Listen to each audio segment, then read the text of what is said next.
Bem, vamos dar sequência à caracterização, da modalidade do transporte ferroviário, uma vez já apresentados, e discorridos com alguns conceitos que a modalidade apresenta. Bem, aqui vamos apresentar a evolução, com relação ao tipo do material rodante que foi utilizado, desde a concepção inicial da modalidade do transporte ferroviário. Então aqui, só para fins históricos, a locomotiva a vapor, assim quando ela foi concebida, quando ela foi iniciada, desde os seus dias iniciais de implantação da modalidade, depois a evolução para a locomotiva diesel, depois a locomotiva diesel elétrica, que são evoluções que a modalidade apresentou com relação ao tipo do material rodante. Esses dois tipos, muito comuns para o transporte de cargas e mercadorias. E aqui já concepções já atualizadas, já do nosso cotidiano, e em especial para o transporte de passageiros, que são os trens, de alta velocidade.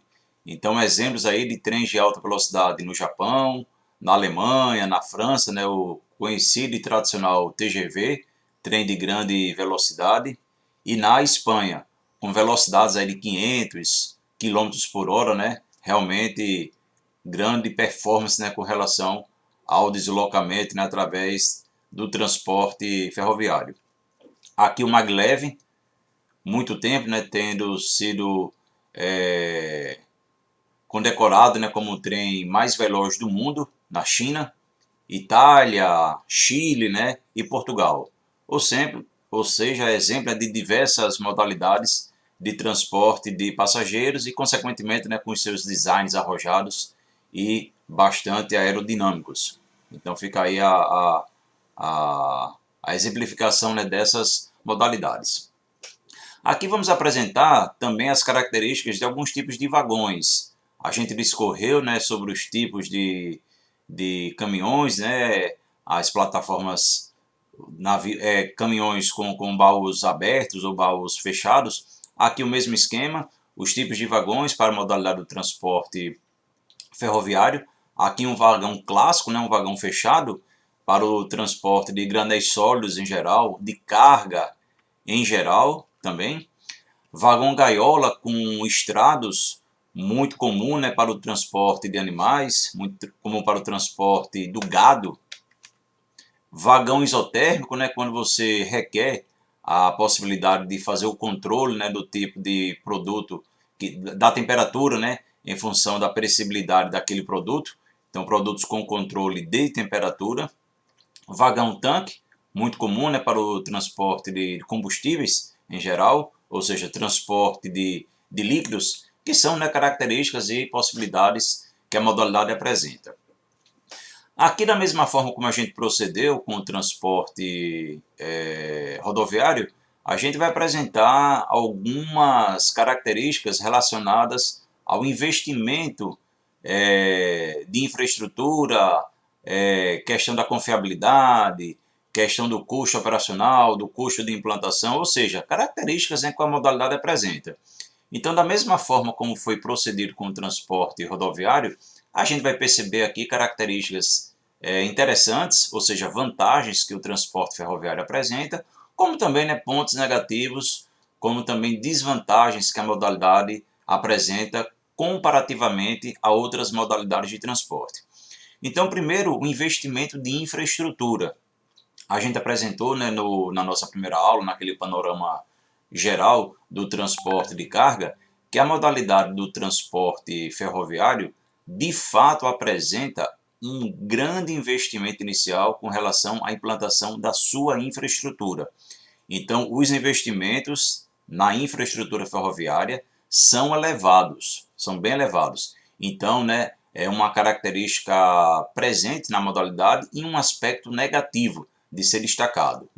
Então, existe a necessidade da existência, da construção de fundações que devem necessitar, obviamente, grande resistência, dado ao peso do componente que vai ser deslocado das locomotivas e do conjunto de vagões, e devido a esse grande peso, você precisa ter, de fato, uma infraestrutura bem robusta. Então esse investimento de infraestrutura é uma desvantagem, né, em decorrência que é um alto investimento para fazer a construção da infraestrutura do transporte ferroviário. Aqui outros dados, a gente tem apresentado outros valores, aqui já são outros dados, né, fazendo a comparação do sistema ferroviário em relação ao sistema de rodovias.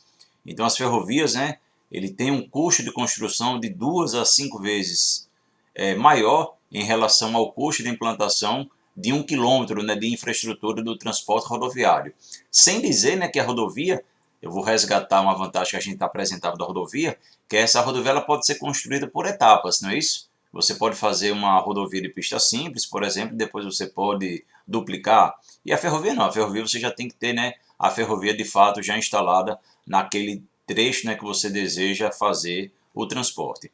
Então valores aqui, ó, 4 milhões por quilômetro, e a rodovia, né, bem mais barato, a depender da estrutura dessa construção da rodovia. Se for uma pista simples, 800 mil, se fosse uma rodovia com pista dupla, né, 2 milhões. Mas de fato é um custo bem mais significativo da implantação da ferrovia em relação à rodovia. Só que a gente tem que levar em consideração que esse custo não é o custo apenas da construção. Você precisa construir, mas depois você precisa manter, não é isso? Então, como é que se dá o custo da manutenção do sistema ferroviário em relação ao sistema rodoviário? Então, a gente aqui percebe que o custo da implantação, da manutenção da ferrovia em relação ao da rodovia, ele já apresenta, né, um custo mais baixo. Então, é um aspecto também, né, de ser levado em consideração. Mais ou menos a metade do custo da manutenção do ferroviário e da rodovia. Então, a médio e a longo prazo, aquela infraestrutura ferroviária pode passar a ser mais competitiva, né, mais interessante de ser utilizada, certo?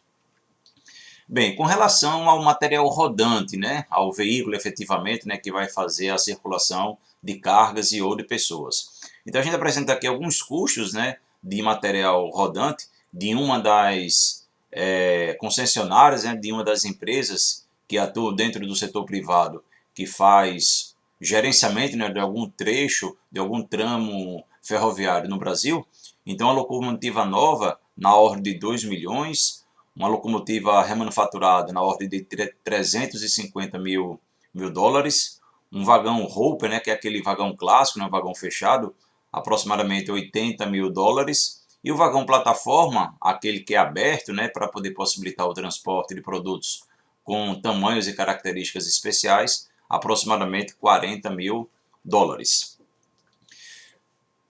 Bem, se a questão da infraestrutura inicial, né, para a implantação do transporte ferroviário é uma desvantagem, um aspecto positivo é a questão da capacidade de transporte. Então, né, é uma modalidade que possui grande capacidade de transporte, principalmente quando você compara a modalidade do transporte ferroviário em relação ao transporte rodoviário. Então, por exemplo, um trem de transporte urbano tem a possibilidade de transportar 500 passageiros. Então, é bem mais do que a capacidade de um ônibus intermunicipal interestadual. Para transporte regional de longa distância, você tem a possibilidade de transportar de mais de 2.000 passageiros. E o transporte de carga, você pode transportar mais de 5.000 toneladas. Então, né, de fato, é uma vantagem muito grande, né? Quando você vê que uma carreta ela tem uma capacidade de carga de 30, 40 toneladas, aqui a gente está falando mais de 5.000 toneladas, certo? Então, a capacidade de transporte é um aspecto extremamente importante, extremamente relevante, que a modalidade do transporte ferroviário traz em relação ao transporte rodoviário. Então, capacidade de transporte, característica positiva.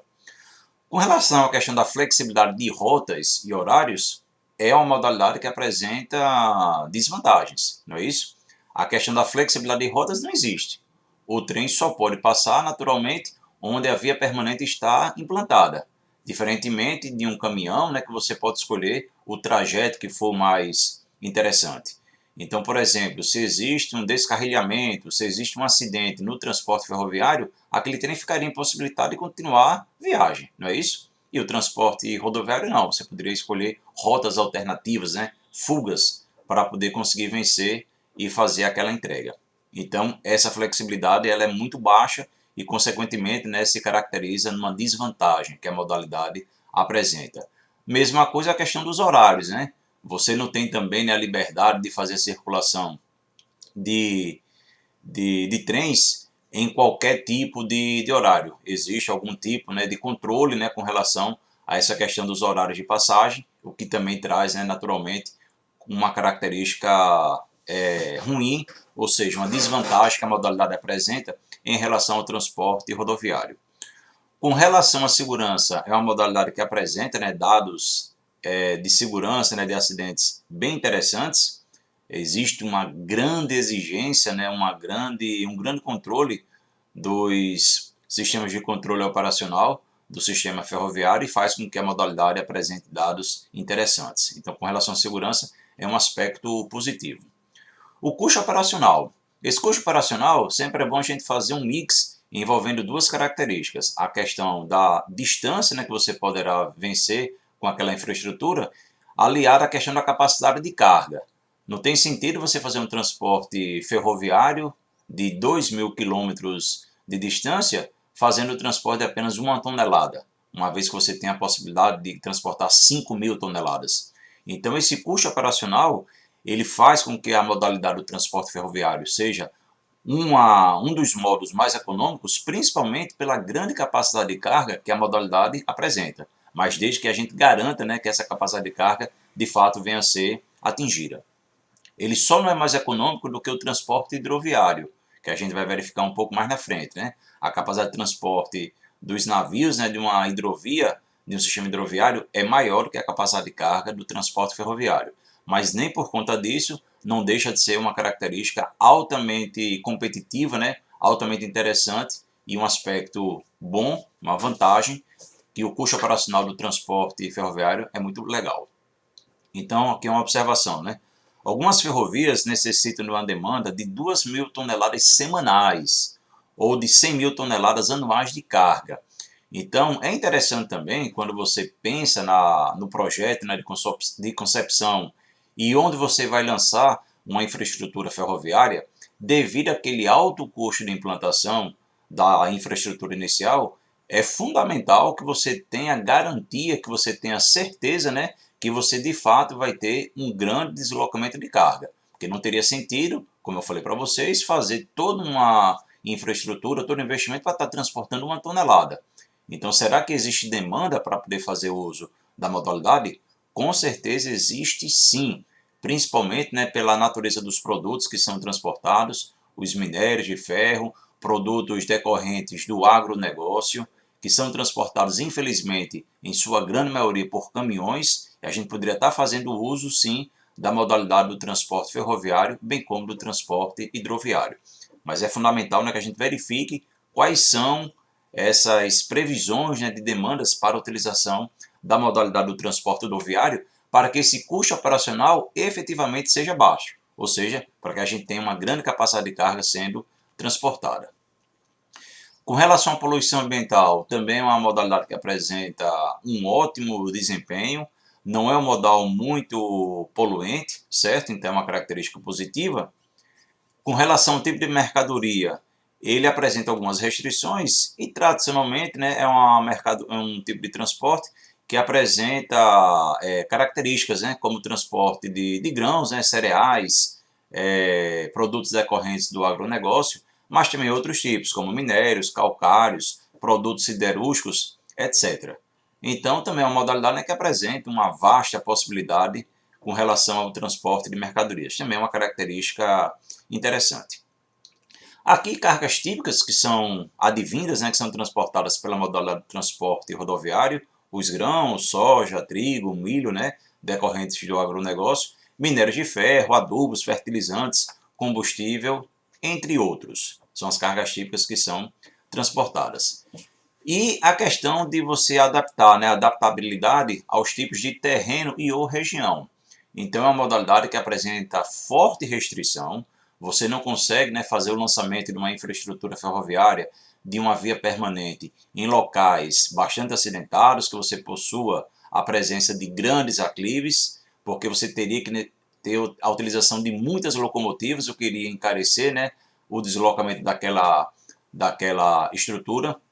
Então é uma modalidade que de fato não se adapta bem a qualquer tipo de terreno ou topografia, certo? Você precisa ter, né, um terreno, né, uma topografia mais privilegiada para que você não possa ter grandes rampas, grandes aclives, certo? Ou seja, as características do terreno influenciam o traçado das ferrovias. Então você pode ter um traçado mais longo, né, justamente pela impossibilidade de você vencer um terreno mais acidentado, onde você teria que ter um grande aclive a ser vencido. Então é uma característica ruim, você tem uma forte restrição, principalmente, né, quando você compara com a modalidade do transporte rodoviário, que a gente vai ver, né, um pouco mais na frente, é a modalidade que é a mais competitiva com relação a esse aspecto, certo? Então é uma característica ruim que a modalidade apresenta.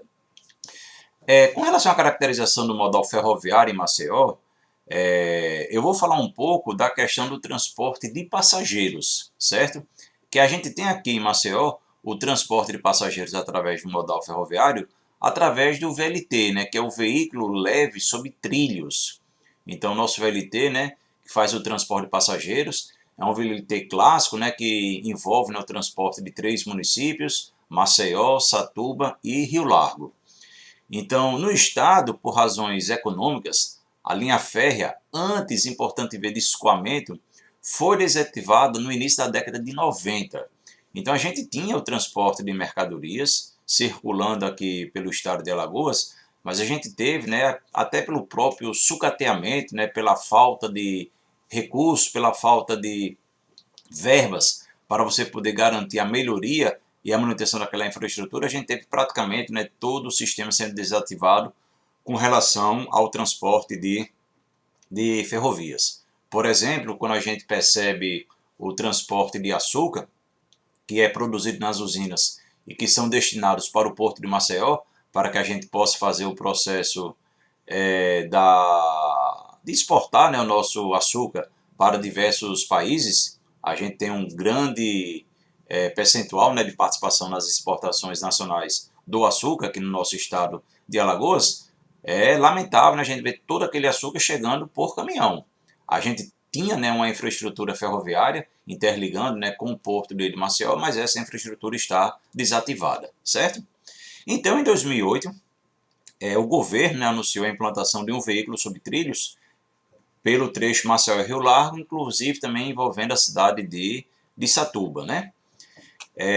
A gente teve um grande problema, né? Antes mesmo que o VLT fosse introduzido, o modal ferroviário sofreu um grande revés. Foram as enchentes, né, ocorridas na região em julho de 2010. Então foi um período onde a gente teve fortes chuvas, diversos municípios do estado de Alagoas foram atingidos, em especial a cidade de Rio Largo. Então a gente teve o problema, né, do transtorno, né, do prejuízo da infraestrutura de estação, do prejuízo, né, da infraestrutura dos trilhos da modalidade.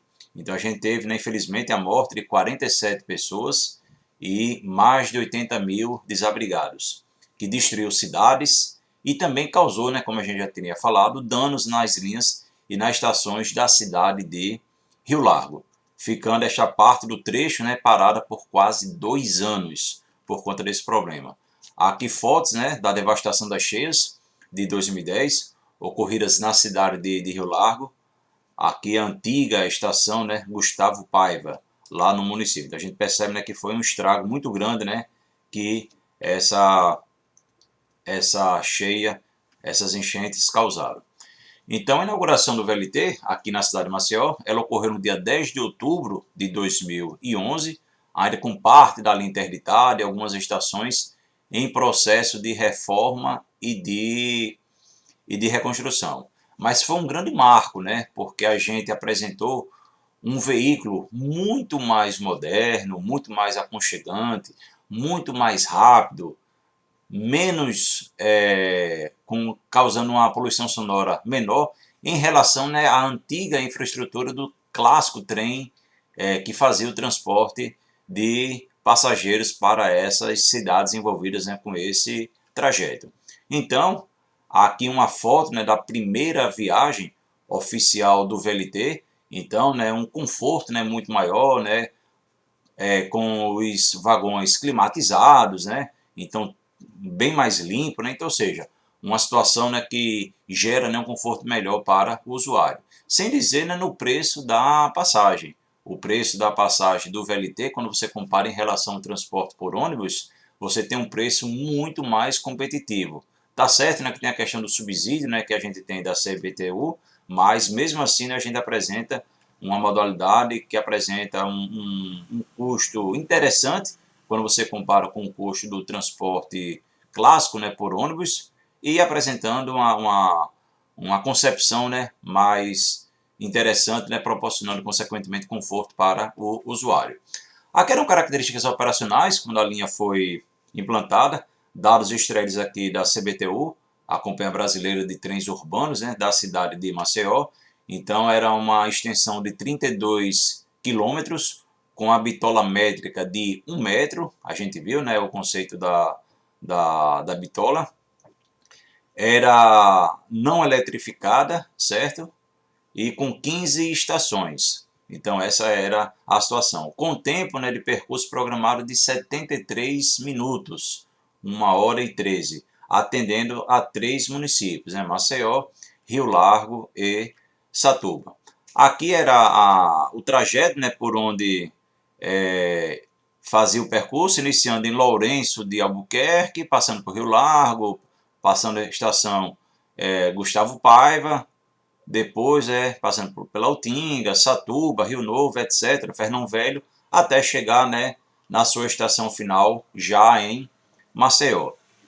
E a gente percebe, né, que na concepção inicial já existia aqui, ó, em destaque em amarelo, 4 estações, já como um prolongamento, né, dessa linha que inicialmente foi pensada e concebida para poder varrer esse trajeto, mas já existia já, né, um planejamento com relação à expansão, né, desse sistema.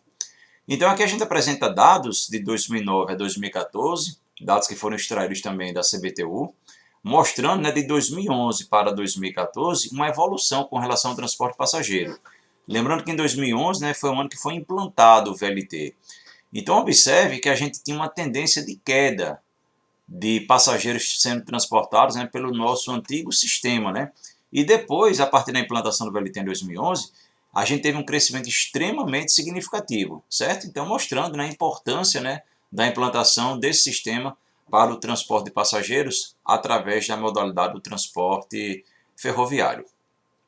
Então, pessoal, essas seriam as principais considerações com relação à conclusão, né, da modalidade do transporte ferroviário, e nos nossos próximos encontros iremos discorrer nas características do transporte aéreo, do transporte dutoviário e do transporte aquaviário. Um grande abraço e, mais uma vez, bons estudos para cada um de vocês. Tchau, tchau.